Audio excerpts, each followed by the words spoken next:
On this episode of 585 Garage, We bring Hiccup the pickup, our 81C10, back to life after 23 years of sitting in a field. and it's awesome.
Oh, here we go. Yep.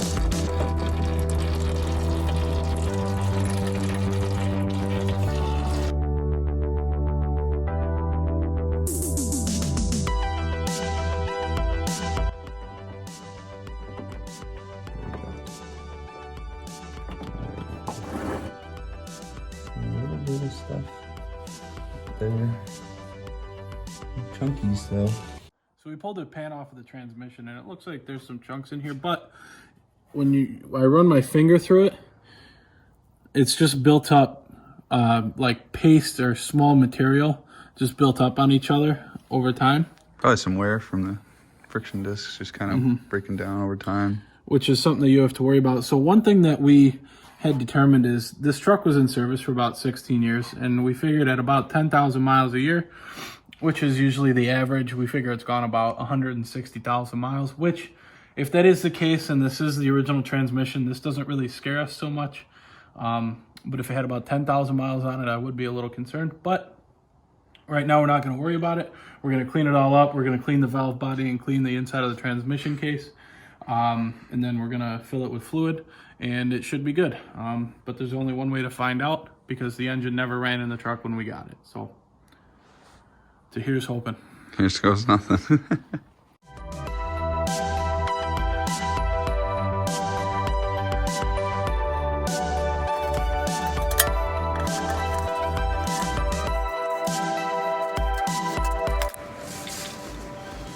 Then what you do, you go to each bolt and you snug it down just to make sure that you have a good seal around your gasket. Alrighty, pan is on and good to go. So we're getting ready to pressure wash the transmission. Carter calls his dad and says, "Hey man, where's the hose?" Carter's dad goes, "Oh, it's in the trailer. It's all the way down there." And I think right now he's probably struggling a little bit to get his hands on it, climbing over some stuff. We gotta get to some of this hose, but some things blocking my way. Oh, let's see if I can not die. Oh boy. Whew. I've got to the hose. Get a little bit of this.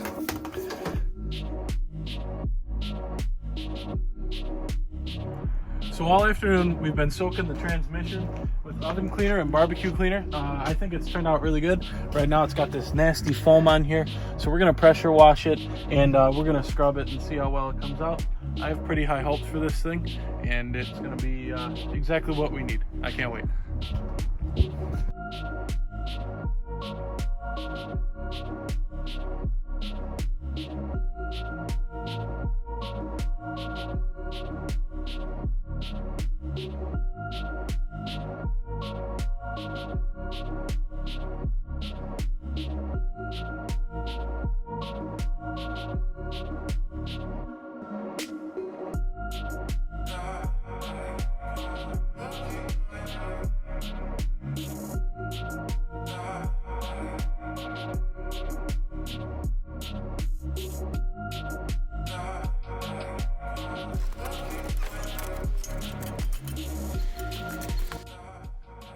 So what we did just to make our lives a little easier here, we took the transmission, we put it on the tailgate of the truck, so that way once we disconnect the engine from it, you know, we're not working a half an inch off the ground, because the motor won't spin, which means we can't get the torque converter bolts out, which means that it's going to have to come out with the engine, which means it's going to puke ATF.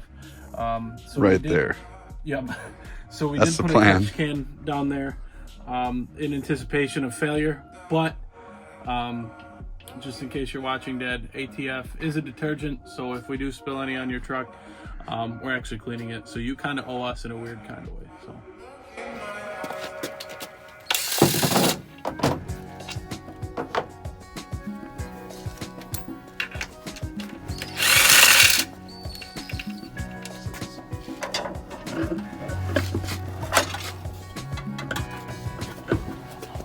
ready? Nothing. Wow. Wow. I'm gonna like test the converter. And this one fits. This wrench fits in there really good. Well, that's about as heavy as I thought it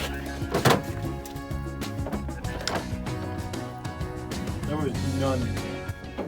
I think that No these. benefit. I think these are different, like the bolt pattern in the big block versus the small block. I don't think we can reuse this flywheel anyway. I would be more than happy to eat both of these.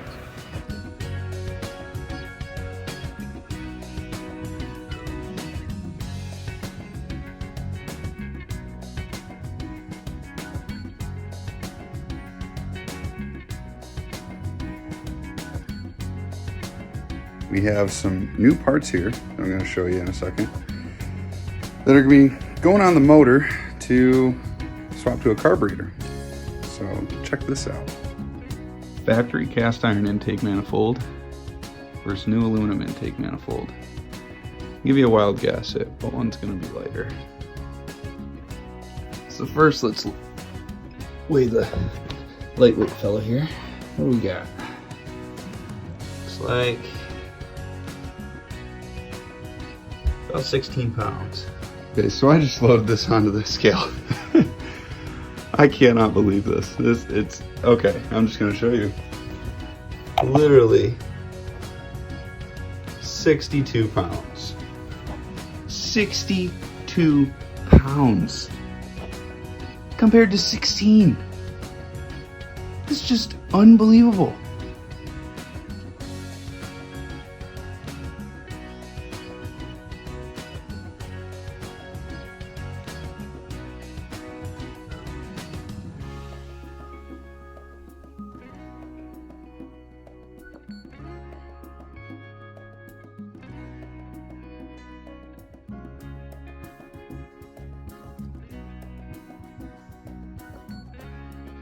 So I was about to pull the valve cover, and Joe goes, "What are you doing?" And I'm like, "Oh, we're gonna find top dead center." He goes, "Well, just pull all 7 spark plugs with the number 1, and when you're cranking it over, you'll feel when it's on the compression stroke." Duh. So he gets full credit for that one, and right now I'm taking out the spark plugs. So he also our initial plan this evening was to put the motor and trans in the truck for the first time, but considering it's borderline, I don't know, 20 mile an hour plus wind and snowing and blowing out there, it's probably going to be a project for tomorrow. Yeah. So now we're going to install the distributor, and we want, I don't know if you guys can see in there, that little slot to engage our oil pump down in here. And in essence, you got to have it where you're leading where it needs to be. So we know that this needs to point basically like here. So we're gonna lead that a little bit, drop this down in, and then once it actually engages, it'll drop all the way down, and we're good and installed. We were gonna bolt our torque converter from our Turbo 350 up to our 454 flywheel, and we learned that the bolt pattern on the torque converter here that you see is different than the 4L80 bolt pattern for the torque converter bolts on the flywheel. But we did some science, and And we came up with this, which is our flywheel from our 305 that came out of Hiccup, which has the correct bolt holes on it. And if you will take a look, the flange bolts here are in the same pattern with relief there and there. So it should work. We're going to bolt it all together, and we're going to work on getting the motor in the truck as quickly as we can.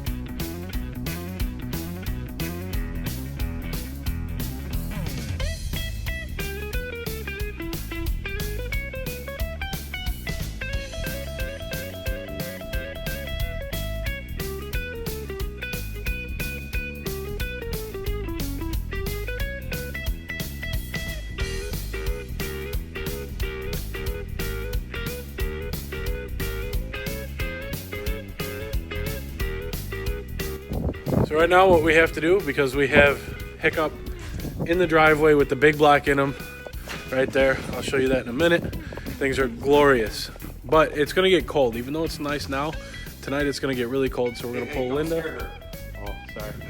We're gonna pull Linda out of the garage, but it's not gonna snow, so it's fine. It's okay, Linda, I promise. So we're gonna start her up right now, put her where Hiccup is, so that way we can work on Hiccup here in the driveway and then back him into the garage a little later and be warm. Linda sounds good. Linda sounds like a boat.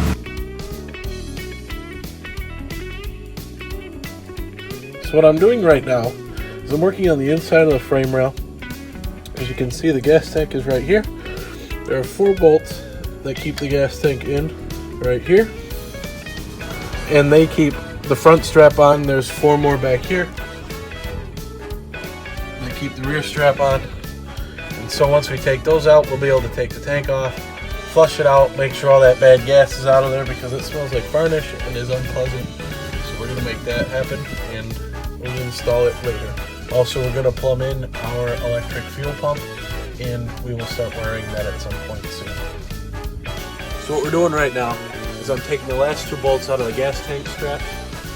Carter's gonna help me catch the gas tank with the floor jack, so that way it doesn't fall on my head today. Probably will tomorrow when we go to put it back in, but that's an adventure for later. So for now, I'm gonna take these last 2 bolts out. We're gonna get this thing on the ground, get it flushed out, and reinstall it sometime later this afternoon. Bring her down.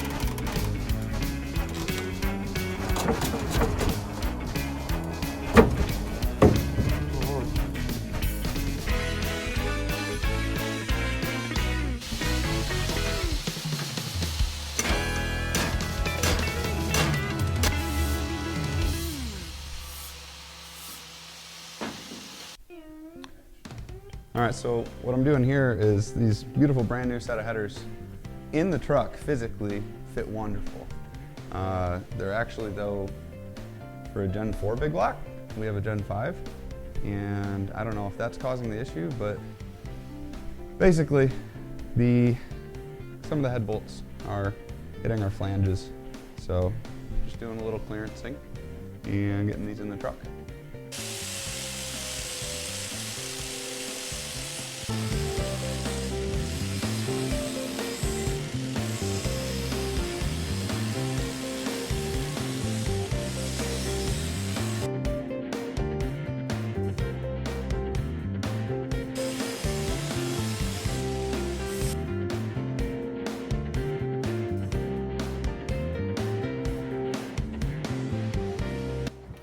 All right, so it's Sunday morning. It's been a productive morning so far. We got the headers fully in the truck, not completely bolted down yet. We're doing a little bit of clearancing still, but this morning, Joe, also We got the transmission bolted in, cross members bolted in. We're gonna do some final installation on the brackets, but before we do that, we have to clean them up, paint them, obviously, because we're gonna have ugly garbage, but we can have garbage. So I have to disassemble the bracket drives and everything, get those all cleaned up and looking good. In the meantime, Carter is going to bang on things and beat on them with heat while you're making things look nice and pretty. So, sounds like a plan. go Catch team. up with you guys later.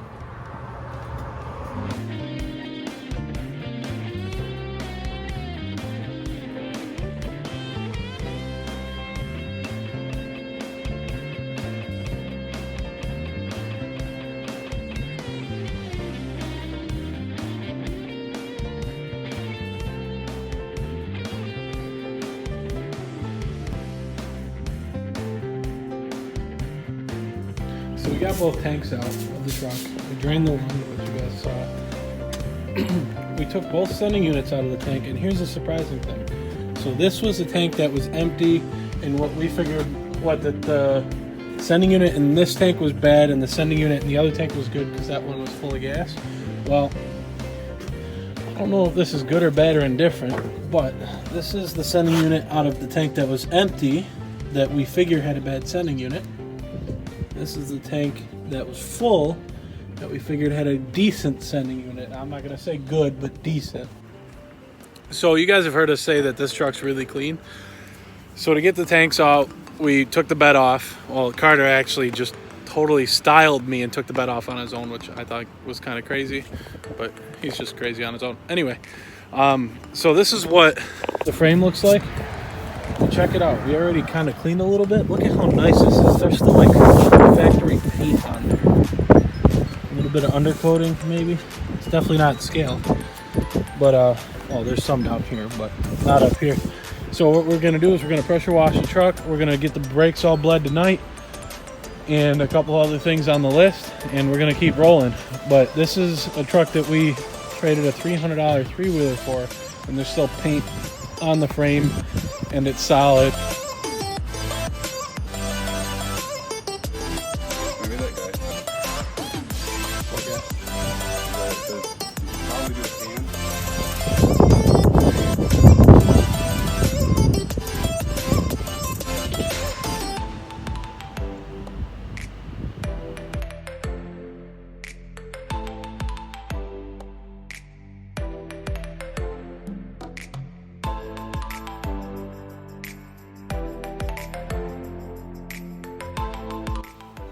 So now the truck's in the garage. We have to swap around this alternator for a new one that we got that matches the truck, which means that it'll also match the pigtails here. This one is from the 93 Chevy, which has a slightly different design. So we're gonna swap that new one into here. All the bolts look like they're gonna line up, so I'm just gonna need to extend both of the pigtails over to it, and we will be good to go and have a charging system after I add a couple more pulleys over on the passenger side of the engine.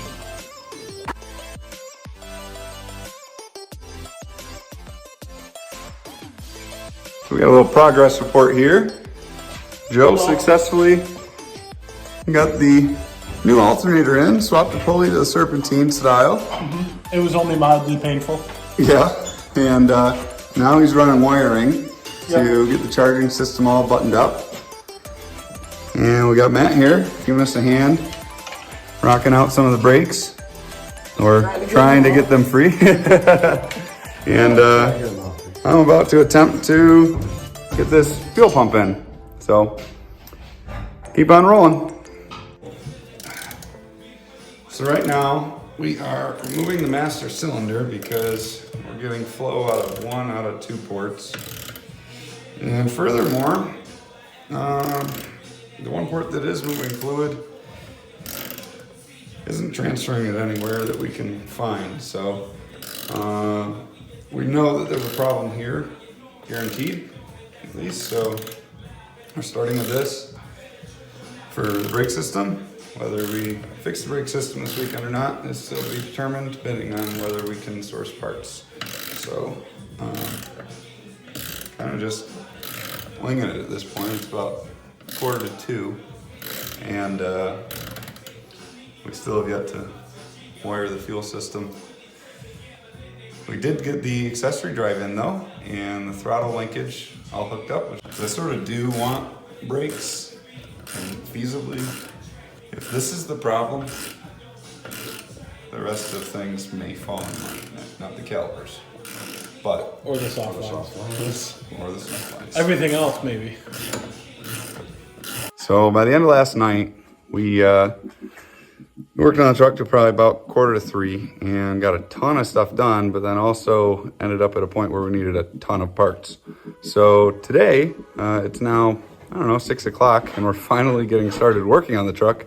But we went to the parts store and spent a bunch of money. We got a brand new radiator, some nice new hoses, all sorts of goodies. So now we're gonna get all that slapped on. Matt's gonna tackle some brake stuff. Joe's gonna work on some coolant, and I'm gonna get the fuel system up and running. So, And we're gonna have this thing running and doing burnouts in probably about an hour. one could only hope.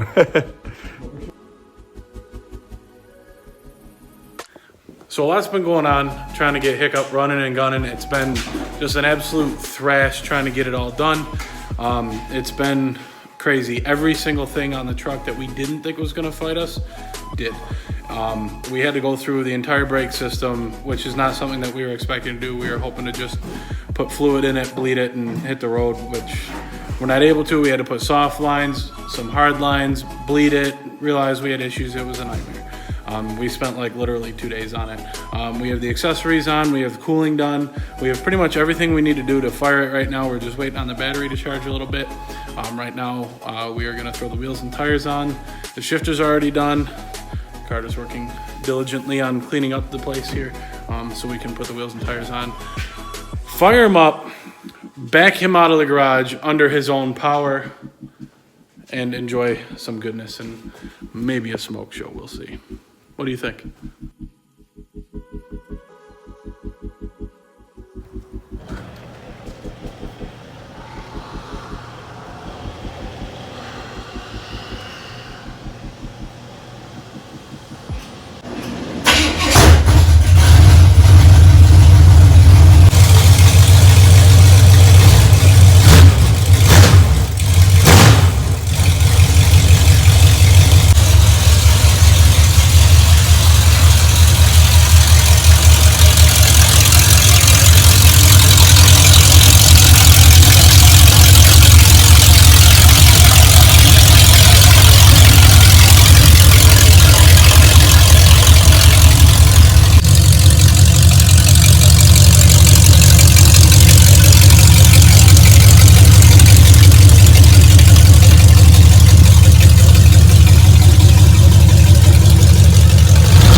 Wait, what are we doing?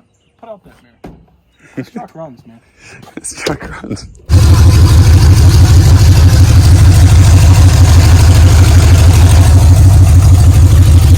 It's not a column shift anymore.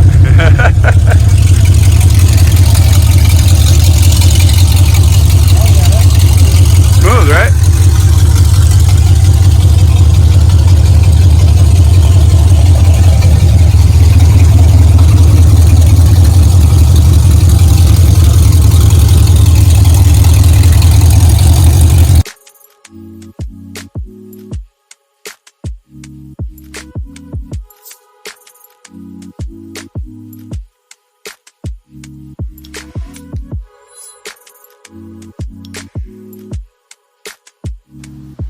So there you have it. After a few busted knuckles, a couple weekends of wrenching, and under $2,500 invested, we built a big buck powered, tire slaying muscle truck, and you can too. We didn't use any fancy tools or have an endless budget, and it's possible that neither do you.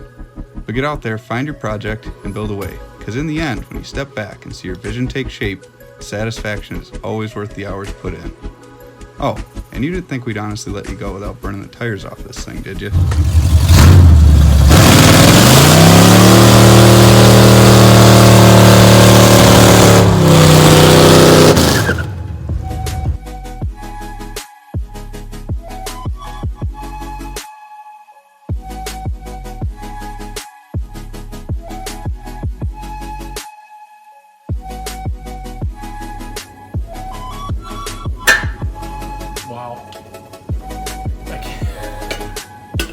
never goes super smooth. So right now what I'm doing, I'm taking the last 2 bolts off of the gas tank straps. I have one left in the front and one left in the back. Carter's gonna help me catch the transmission and also operate the nice floor jack right here. So that way I don't have the gas tank dropped on my head today. Joe, Maybe tomorrow. might have to retake that. Why? You realize you said Carter's gonna help me catch the transmission. Really? Yeah. Thursday. I have video.